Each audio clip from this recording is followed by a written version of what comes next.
What's good, Black Star Podcast? Welcome back to the channel. This is your boy Jared.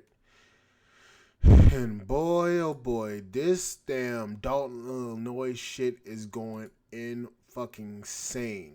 Yo, so y'all didn't tell me that the city girl mayor, shout out to Pink Book Lessons, y'all didn't tell me that the city girl mayor, Tiffany Henyard, had a criminal record. Oh boy, here we flip and go. So what I'm gonna do is I'm gonna share my screen and we're gonna take a video review of this bullshit. And good God in the morning, this keeps getting worse and worse. Even some kind of issue with the person that owned that car. And this is why we see now more of a pattern of her recklessly spending taxpayers' money as the mayor is conducting a $7 million deficit. All the way until last month, we were receiving monthly financial reports. This month, we did not receive a monthly financial report. Last fiscal year through May, the deficit was $2.5 million in our operating account. This year through the report we got, which was September 30th, I pulled that up as you were speaking. So from May through September, there was an additional $4.2 million of deficit. So you couple those two together, the deficit is growing and it's approaching $7 million. I'm here to tell you right now, we don't care. Let me tell you something. We don't. We could tell that she sees things and she gets it and she wants it, even if it's something that she shouldn't have. And that's the biggest problem we have right now. As promised, we're going to be talking about the criminal past of the super mayor, Tiffany Henyard. Many content creators have already discussed this. Shout out to Nate the Lawyer, Pink Book Lessons, and Shawane Burns. I hope I'm pronouncing that name right. Shout out to them, but I want to dig a little deeper to exactly what is going on. I wanted to find some answers to these questions. Did the residents know about Tiffany's arrest before she got elected? Did she ever talk about her arrest? And as voters, how much time do we spend truly looking at the background of a candidate? And I want to talk about the topic from the last video that got a lot of attention about the idea of when you vote for someone, you get what you deserve. I have some clarifications about that statement. We're going to talk about that in this video. Let's get into it. So as you can see right here, this is the mugshot. She was arrested July 20th, 2016 and released a day later. And her charge was criminal trespass to vehicles. What is criminal trespass? The criminal act involves unauthorized entry into a vehicle owned by someone else. This offense doesn't necessarily involve death or damage to the vehicle. The key element is unauthorized entry. You got into a vehicle that wasn't yours. It is considered a form of trespass, which typically involves entering or maintaining on property without permission. That is a pretty serious crime. Nothing to scoff at. It's not something minor. My car was broken into during the pandemic. Getting into someone's vehicle is like going into someone's house. Apart from your house, your vehicle is probably one of the more valuable things you have. Some of us are still paying for this vehicle that we're using. And for someone to go in there without permission, it's really bad. It's terrible, actually. So she was arrested and then was released. Not much more information is available. I've been looking all over the internet. If anyone has more information exactly what happened, you can email me. But it's definitely a red flag, obviously, as someone who is running for office. And the one thing that I've noticed as well is I was scouring the internet all day yesterday, trying to find any kind. Okay, let me just get this out of my system right now because it's been aggravating the shit out of me. Can somebody please tell these people, these women, to stop wearing this blonde weave? It's old. Stop. You look dumb. Okay, now I'm good. Kind of interview, any kind of written publication of Tiffany Henyard talking about her arrest or talking about this past situation.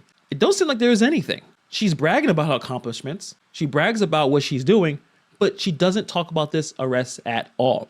Yes, you could say it's 7 years ago, but she was running for office just a few years ago. Usually when you have something that happens to you, like being arrested, usually that's a low point in your life, you'd want to discuss it. But it looks like it never happened. Going to the internet, checking out some videos, haven't seen any discussion. I don't know if her opponent running for mayor brought it up. Who knows? She won 82% of the vote when she became mayor. History is going to be made today in South Suburban Dalton. Tiffany Henyard will be sworn in as the village's first woman mayor. Henyard won 82% of the vote in the April election. So this question, that you guys can answer in the comments below. Would you ever vote someone after they've been arrested for something? For me, I think the best candidates are people who probably haven't been arrested, but obviously it depends on the crime, right? Someone that's doing some kind of protest peacefully, they get arrested. That person's trying to make a statement. Instead of using the handcuffs, they give them some kind of plastic zip tie. They go in and spend an afternoon in jail and they move. It depends on the... Okay. So we've established that this woman has a criminal past for criminal unlawful entering of a vehicle, or the fuck they called it, whatever they fucking whatever they fucking said it was.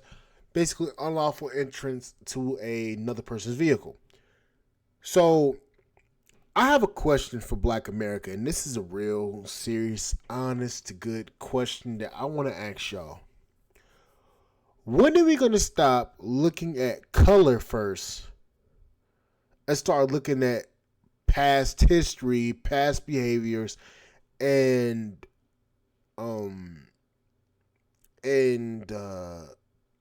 ability to lead? When are we going to start looking at that? Because what I'm starting to see is there's a pattern with all of us, especially going back to the Obama era. We vote for the color of their skin, but not for the contents of their campaign. We always vote. We always vote for somebody just because vote no matter who, or vote because they're a black person. We don't vote based upon their ability to actually do what they say they're going to do, or their ability to actually do shit. And that's the problem.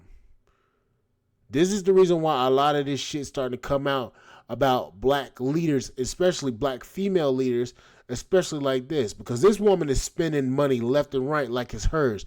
She thinking that she's a millionaire. This woman is in a town with 20,000 people. 20,000 people. This town has 20,000 people, and the net income is $22,000 or $24,000 a year. If that, it might be even more. But I'm just saying, just in general, these people don't have the money to be buying a 2023 Chevy Tahoe or leasing a Chevy Tahoe for $150,000. These people don't have that type of money.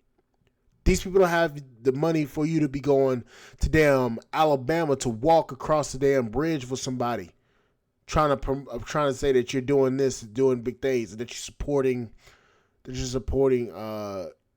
supporting people's freedoms and stuff like that. And the fact of the matter is that you have a township supervisor position as well as the mayor in Dalton, Illinois. That's rubbing me the wrong way too. You have two jobs and you are not succeeding at either jobs, and basically you're stealing money from both cities, both township supervisor, and you're stealing from the people as the mayor. Ma'am, you are going to be under investigation by the FBI for doing this shit. This ain't your damn freedom. You don't have an open checkbook. You have to have balances. And the fact of the matter is that you locked out the trustees to keep them out of your way from spending money unnecessarily, putting the city into a deficit, a $3 million, no, $5 million, no, a $7 million deficit. That's upon you. And then the next mayor is going to have to come in and clean that shit up and also put the town back to where it was supposed to be. Ma'am, you have fucked up yourself and your criminal. Let's go. The crime, obviously. If you're embezzling or you're doing something super violent, no, I don't think, obviously, that's probably not the good pick. But I do want to say this, that just because you have a criminal history does not necessarily mean you're not able to do the job. Going back to my time of being a manager, I've hired people who had criminal histories. But this is the difference between those people that I hired and had good experiences compared to Tiffany Hayers. So when you hire, it's crucial for that person to be open about their past. So when I interviewed some of these people, they were able to tell me exactly what they did, what happened, and why they did it. and what they learned from it. And talking to them, I felt that they realized that they made a mistake. They're looking for a second chance. They're here to do something positive. And I had good experiences. The problem is with Tiffany Hayner, it was a problem then, and it's definitely a problem now. There was no transparency. We should be able to give people second chances if they're truly transparent with everything. And the problem is that Tiffany Hayner never openly discussed her arrest. So it's concerning when a candidate only shares their positive achievements, but not their downfalls. So I don't think the residents knew about her being arrested.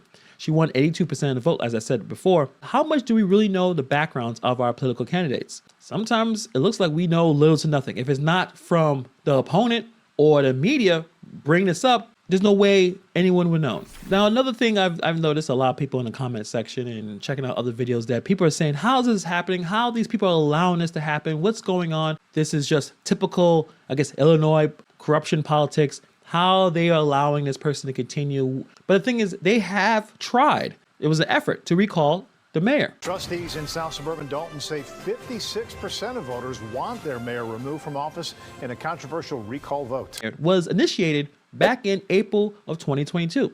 The Dalton Village Board voted to place 2 referendums on the ballot for the election on June 28, 2022. These referendums would have enabled the recall of Hayner. Over 54% of the voters voted in favor to recall on the 2 questions on the ballot. The problem is the results of the recall vote were later found to be invalid. Evening, you may remember back in the spring, Mayor Tiffany Henyard filing a lawsuit arguing that the recall referendum was unconstitutional. A Cook County judge then ordering the county clerk to disregard the results of yesterday's recall referendum.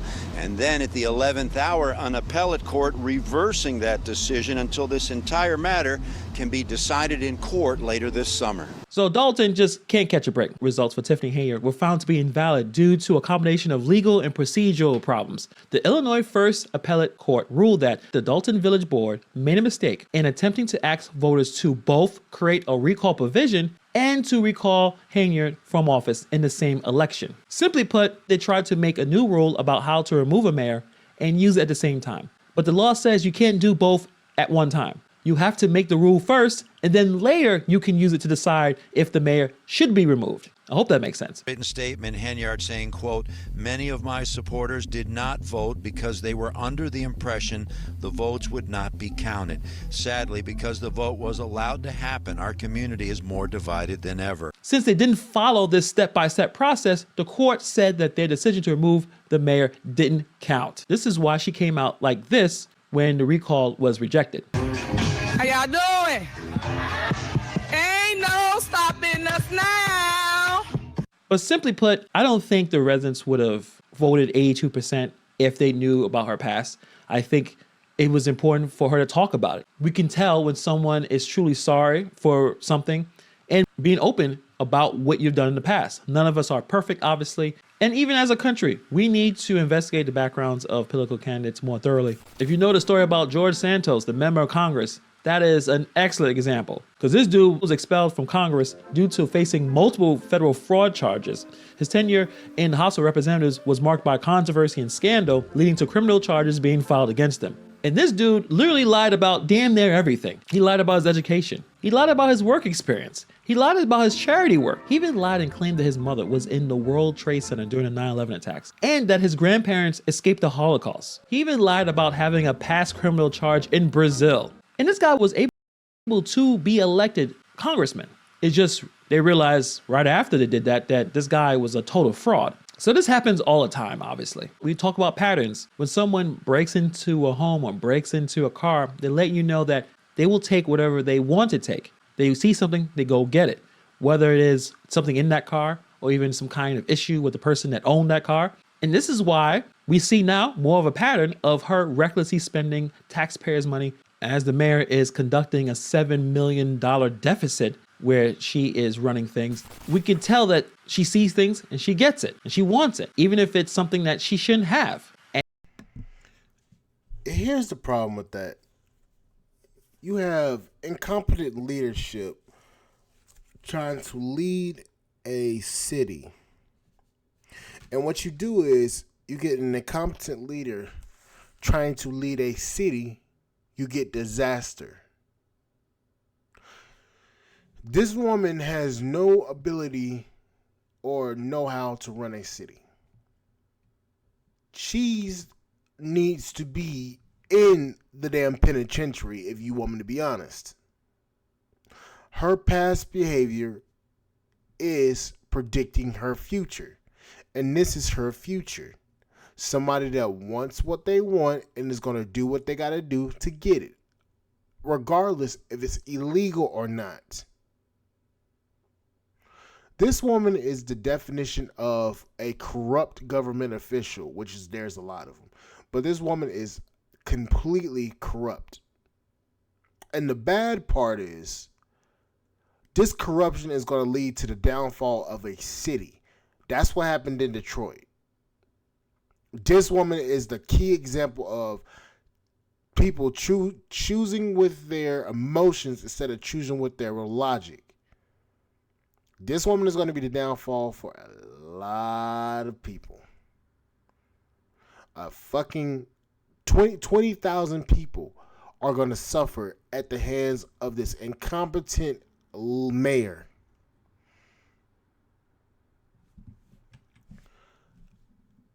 Embarrassing.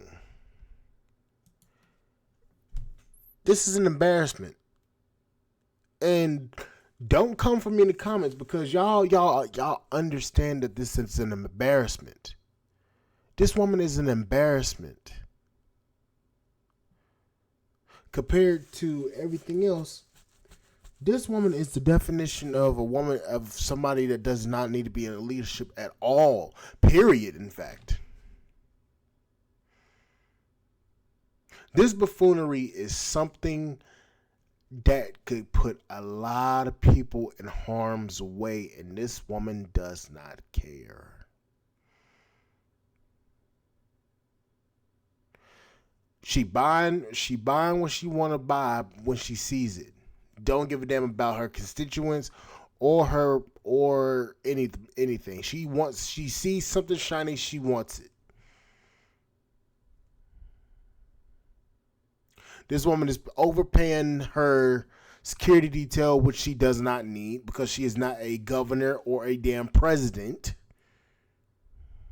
She doesn't need a security detail, a 24/7 security detail. She's the mayor. She's not a fucking senator. A mayor. She's not even really, if you want to be honest here, she's not even a critical part of the fucking government. She's just a figurehead. But she's acting like she's got absolute power over everybody. And that's a huge problem. Power trip much? But anyways, guys, like, share, subscribe to the channel, support the podcast on Spotify.com. I'll see you guys on the flip side. Thank you guys for listening. I'll see you guys later. Bye, guys.